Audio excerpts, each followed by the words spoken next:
Alright, guys, so we're finally here again. We're finally going to be already talking about Tulsa King Season 2. So it's funny enough because recording this video, I got done doing Season 1 yesterday. So I've been binge watching as I was recording this video. I'm going to Season 3 very soon. But again, I'd rather go ahead and talk about Season 2. So Season 2 pretty much picked up right where we left off, where Dwight gets arrested, goes to prison. Doesn't really go to prison, goes to jail, and he tries to show the jury as well as the judge that he is, not guilty. And long story short, he represents himself. He's able to show the jury of, again, it was that one Stacy that kept coming to him, and he wanted to be nice to give her money and all that kind of stuff. So he was able to do it in a very subtle way to pretty much show that she was the one chasing him, which again she was, and being able to exempt himself to where he wouldn't face nothing, even though the DA was working for a new rival, which was played by Neil McDuffin as a Thresher, who was a weed farmer slash trying to be a gangster slash businessman who was also in business with Chinese.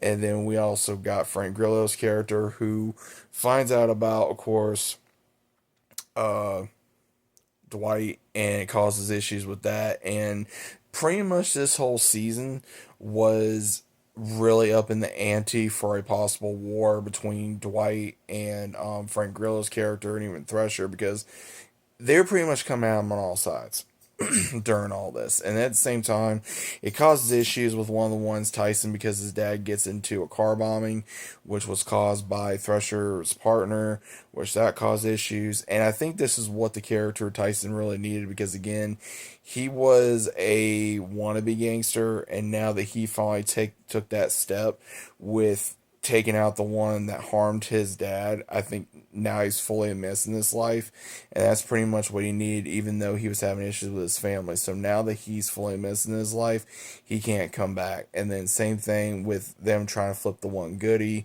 which went to go with Dwight, and then also, of course, Armand.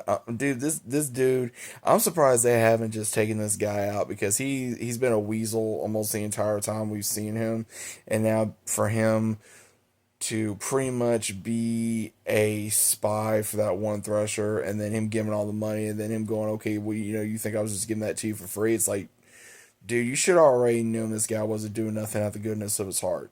And then he finally cracks, tries to steal money, and then goes back because he doesn't have the guts to walk away and do all this.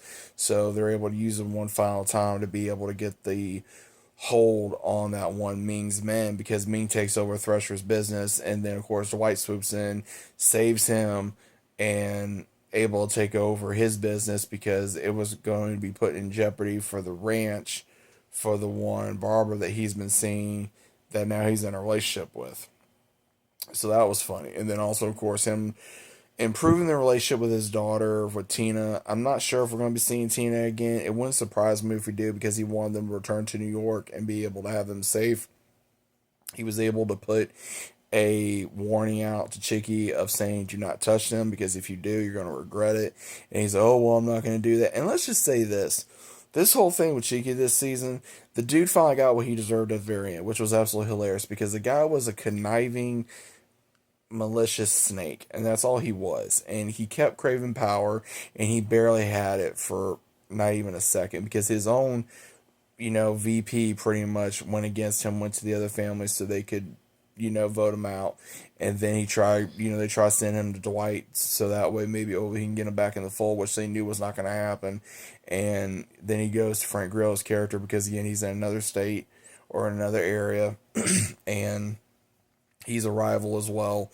So I find this interesting to where they were trying to see what family was going to go up against each other, because what was hilarious was how Frank Grillo's character kept wanting a percentage of Tulsa, and he did not get it until the very last minute when he took out Chicky, which was absolutely hilarious, because I was like, oh damn, I wasn't expecting that.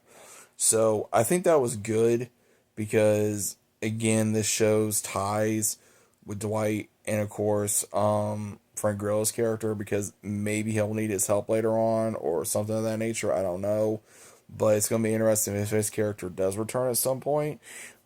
And now that his thing's out the deal, I really don't think we're going to be hearing a lot more from New York. If we do, I don't see the reason because again, Dwight don't answer to them no more. They left him out there for banishment. There's no reason for him to continue conversation with them at all unless something goes crazy with his daughter or anything else. So I don't know. Going into from what I've seen for season three, it's going to be a ride as well. So I'm looking forward to that. But overall, this season was very intense. It was really crazy. A lot of guest stars in here, especially had Jelly Roll in here for an episode. We had, of course, like I said, Frank Grillo for this season. We had Neil McDuffin this season. And hats off to those guys because they can act. And Neil McDuffin, he always plays as a villain type role, so he does very good at that.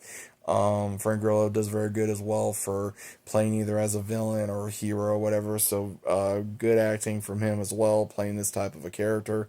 And again, Sylvester Stallone just kills it in this role, being very demanding, very charismatic, very much of a, no pun, but a stone cold killer in this because he pretty much is like a chess player. You never know what he's gonna do till it's too late, and when he finally does it, you're screwed. So again, I'm enjoying this, and what a lot of people have been saying is, will it be interesting if they try to combine the different verses of the Taylor Sheridan shows? Which again, it wouldn't surprise me if they did that at some point, but you never know. That's probably going to be a video I'm going to talk about at some point. But what do you guys think about season two? Have you guys enjoyed it? Are you guys already caught up fully, past season three? No spoilers, please, in season three right now because I'm going to be watching it here soon. But let me know what you guys think about regardless, and I'll see you as always on the next one.